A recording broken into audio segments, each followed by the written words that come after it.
بتایا, انہوں نے کسی ڈاکٹر سے تحقیق کی تھی, انہوں نے بتایا کہ روزہ رکھنے سے انسان کی طبعی عمر بھی بڑھ جاتی ہے, بڑھاپا ڈیلے ہو جاتا ہے. نہیں آ رہی بات؟ روزہ رکھنے سے آپ کے جو سیل ہے نا, جو ٹوٹ پھوٹ ہو رہی تھی, جو آپ کو بڑھاپے کی طرف لے کے جا رہے تھے, اس بڑھاپے کا عمل کیا ہو جاتا ہے؟ سست. تو جوانی آپ کی تھوڑی سی کیا ہو جائے گی؟ بڑھ جائے گی, ختم نہیں ہوگی. یہ ذہن میں رکھو, اس کو شہر میں رہیں گے ہم جو بوڑھے تھوڑے سے دیر سے ہوں گے, کیونکہ جب ابھی اس میں زیادہ نہیں جاتا, اس کے دلائل نہیں دیتا, بیان رہ جائے گا پورا, یہ ہمارا وہ میڈیکل سائنس کا ایک وہ موضوع بن جائے گا.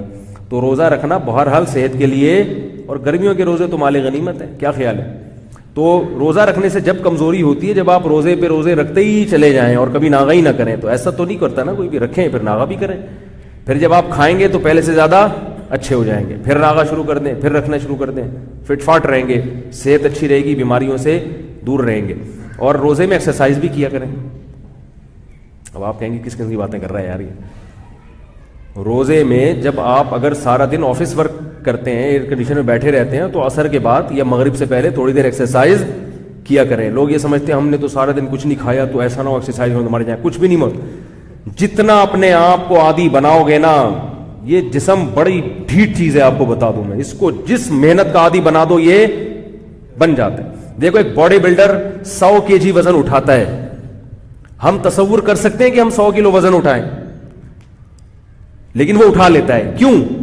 اس لیے نہیں کہ آج وہ اٹھا رہا ہے, وہ شروع سے کیا کر رہا ہے, تھوڑا تھوڑا اپنے آپ کو عادی بنا رہا ہے. بناتے بناتے بناتے بناتے یہ اللہ نے باڈی میں طاقت رکھی ہے نا. اسی طرح یہ جو جم جانے والے لوگ ہیں نا, جم جو جاتے ہیں نا, تو وہاں جو استاذ ہوتے ہیں, یہ ان میں 2 قسم کے نظریات ہیں. جیسے علماء کے 2 اقوال ہوتے ہیں نا, ایک قول امام شافعی کا, ایک امام ابو حنیفہ کا. تو ہر فیلڈ میں اختلاف ہوتا ہے, ڈاکٹروں میں بھی رائے ہوتی ہیں, ایک قول فلاں کا, ایک قول فلاں کا. تو فلاسفر میں بھی اختلاف ہوتا ہے. ایسے ہی ہر فیلڈ میں اختلاف ہے. تو یہ جو جم میں جا کے لڑکے ایکسرسائز کرتے ہیں نا, تو جم کے دوران, ایکسرسائز کے دوران کچھ کھانا چاہیے یا نہیں کھانا چاہیے, اس میں کتنے قول ہیں؟ 2 قول ہیں. بات سمجھیں. ایک قول یہ ہے جو جمہور کا قول ہے, جو جتنے بھی بلڈرز ہیں نا بڑے بڑے, ان میں جو جمہور ہے نا, ان کا قول یہ ہے کہ ایکسرسائز کے دوران کچھ نہ کچھ لکوڈ چیز. ابے یار بولو نا, کوئی ایکسرسائز تو کرتے تو پھر یہ حالت نہ ہوتی. لکوڈ چیز جو ہے نا, کچھ نہ کچھ آلو کھا لو درمیان میں. دیکھا ہوگا آپ نے کبھی کوئی جم جانا ہو تو وہاں وہ آلو کھا رہے ہوتے ہیں باڈی بلڈر, وہ ڈنڈ پیل رہے ہوتے ہیں اور تھوڑے میں آلو کھائیں گے, کوئی انڈا کھائے گا, کسی نے جوس کی ایک بوتل رکھی ہوئی ہوتی ہے اپنے پاس, وہ جوس پی رہے ہوتے ہیں نا تھوڑی دیر کے بعد. تو وہ کس کے قول پہ عمل کر رہے ہوتے ہیں؟ بولو بھائی, جمہور کے قول پر, جو مفتا بھی ہی قول ہے, جس پہ فتویٰ ہے. جزاک اللہ. تو یہ جمہور کا قول ہے. تو میں نے دونوں اقوال کی بڑی ریسرچ کی ہے. میں نے کہا یار بعض لوگ کھاتے ہیں اور بعض بالکل بھی نہیں کھاتے. وہ کہتے ہیں نہیں, جم باڈی بلڈنگ کے دوران کھانا پینا کیا ہے, نقصان دہ, بس جب جم سے فارغ ہو, ایکسرسائز ختم ہو جائے, اس کے بعد جا کے کھاؤ. تو عقل مند آدمی کیا کرتا ہے, دونوں قولوں میں تطبیق دیتا ہے نا. بھائی دونوں الگ الگ فرقہ بنانے کے بجائے بہتر نہیں ہے کہ دونوں قولوں میں ایک ایسا تطبیق دے دی جائے. تو میں نے اس میں بڑی تحقیق کی. میں نے کہا یہ 2 رائے کیوں ہیں؟ تو اصل میں دونوں رائے صحیح ہیں. اگر آپ نے اپنی باڈی بنانی ہے, یعنی طاقتور بنانا ہے جسم کو زیادہ, صرف گروتھ کے اعتبار سے, تو ایکسرسائز کے دوران تھوڑا تھوڑا کھاتے رہو, انرجی ملتی رہے گی, گروتھ ہوتی رہے گی. لیکن اپنے آپ کو اگر آپ نے لوہے کا بنانا ہے, بہت مشکل ہے سمجھانا. اگر آپ نے اپنے آپ کو کیا بنانا ہے, عادی بنانا ہے محنت اور مشقت کا. ایک بنگلہ دیش کے مولوی صاحب ہیں, ادھر دارالعلوم کورنگی سے فارغ ہیں, وہ ادھر یہ سر سید جم خانہ ہے نا, ادھر وہ بھائی سر سید تھانہ ہے نا, اس کے ساتھ جم خانہ ہے, وہاں آتے ہیں. کبھی آپ ان کا انٹرویو لو. میں ان کی عمر سن کے حیران ہو گیا. مجھے لگتا تھا وہ 45 سال کے ہوں گے. میں نے کہا کتنے سے, 70 سال کا ہوں میں. یہ ایکسرسائز کی برکت ہے کہ 70 سال کے ہو گئے ماشاءاللہ, مگر لگ نہیں رہے. 70 سال میں بھی ڈنڈ پیل رہے ہوتے ہیں اٹھا اٹھا کے. ہے بھی قاری اور حافظ بھی ہیں, مولوی ہیں. تو میں حیران ہو گیا کہ یار اس قسم کے بھی مولوی, قیامت آنے والی ہے اس کا مطلب. تو ان کو میں نے دیکھا مولوی صاحب کو کہ وہ کچھ بھی نہیں کھاتے. میں نے ایک دن پوچھا, میں نے کہا آپ اس قول پر عمل کر رہے ہیں کچھ بھی نہیں کھاؤ؟ انہوں نے بولا کہ بھائی دیکھو, اگر اپنے آپ کو کھانے کا عادی بنا دو گے تو کبھی کچھ کھانے کو نہیں ملے گا تو برداشت نہیں ہوگا, بے ہوش ہو جاؤ گے. تو یہ لوہے سے میں جنگ لڑتا ہوں بھوکا پیاسا رہ کے, اس میرے اندر اسٹیمنا اتنا پیدا ہو گیا ہے کہ اگر کبھی کسی سے لڑائی ہو جائے, پھڈا ہو جائے, جھگڑا ہو جائے, مجھے اگر کھانا اور پانی نہیں ملے گا تو میں فائٹ کر سکتا ہوں.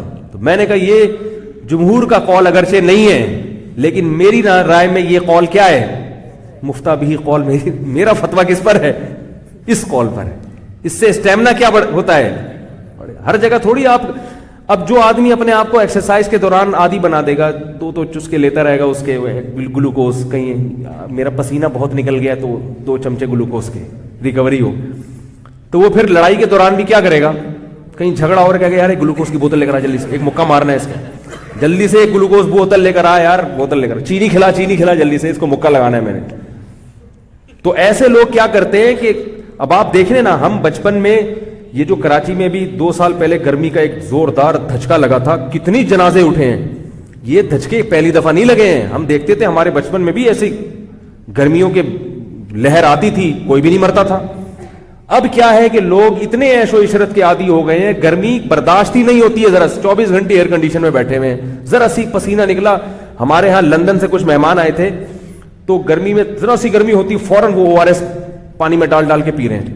ہم نے کہا یار یہ کیا کر رہے ہو, اس نے کہا پسینہ نکلا ہے ایکچولی, تو ایکچولی پسینہ نکلنے سے ہوتا یہ ہے کہ انرجی کیا ہو جاتی ہے, کچھ کم ہو جاتی ہے, تو اس کی ریکوری کے لیے ہمیں ORS پینا پڑتا ہے. ہم نے کہا بھائی ہمارے تو پسینے نکلتے ہیں, ہم تو اسکول میں جاتے تھے موٹے موٹے بستے لٹکا کے شدید گرمی میں, ہمارا اسکول گھر سے 3-4 کلومیٹر دور تھا, پیدل جاتے تھے, پسینہ ہو کے آتے تھے, وہیں صرف پانی پیتے تھے, صرف سادہ پانی پیا اور گھر سے ناشتہ کر کے جاتے تھے, پھر سارا دن کچھ نہیں کھایا, پھر دوپہر گھر آ کے کھانا کھایا. تو ہمیں تو کبھی نہیں ہوا کہ یار وہ پسینہ نکلا تو ہائی یوں ہو رہا ہے, ہائی یہ ہو رہا ہے, ہائی ہو رہا ہے. ابھی ذرا سی گرمی پڑتی ہے جنازے اٹھنا شروع ہو جاتے ہیں. یہ کیا ہے, یہ جو پسینہ جب جسم سے نکلتا ہے میرے بھائی, اس کے لیے کوئی گلوکوز لینے کی ضرورت نہیں ہے. اللہ نے آپ کی باڈی کا سسٹم اتنا طاقتور رکھا ہے کہ جب آپ کے جسم سے نمکیات کی کمی ہوگی تو جب کھانے کے ٹائم پہ آپ کھانا کھاؤ گے نا, تو جتنا نمک اس میں ہوگا وہ سارا آپ کا جسم چوس لے گا. جسم سب سے پہلے خود ہی کمی پوری کرتا ہے ہر چیز کی. تو اپنی باڈی کو ایسا سخت انسان بنائے کہ اس کو ذرا سی بات پہ چیزوں کی ضرورت نہ رہے. تو یہ روزہ رکھنے سے فائدہ ہوتا ہے.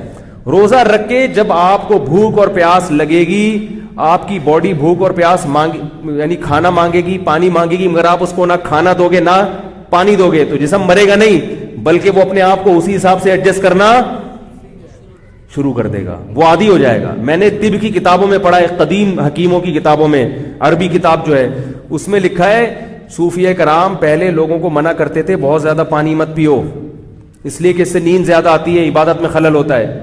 اور انہوں نے یہ تحقیق لکھی ہے کہ جو زیادہ پانی نہیں پیتے تو ان کا جسم خود بخود اپنے آپ کو کم پانی پہ کیا کر لیتا ہے, ایڈجسٹ کر لیتا ہے. وہ خود بخود ادھر ادھر سے جو ہے نا وہ پانی لے کے جذب کر لیتے ہیں. لیکن میں آپ سے نہیں کہہ رہا کہ آپ کم پانی پئیں, وہ آپ ڈاکٹر حکیموں سے پوچھیں.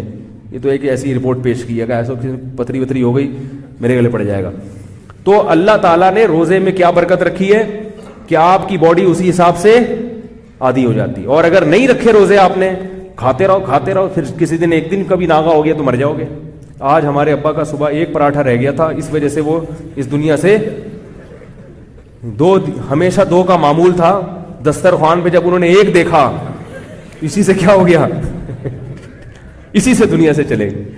یہ ہوتا ہے. میرے بیان کا موضوع تو خیر رہ گیا, لیکن اچھی بات ہے اگر اسی بہانے آپ لوگ روزے رکھنا شروع کر دیں.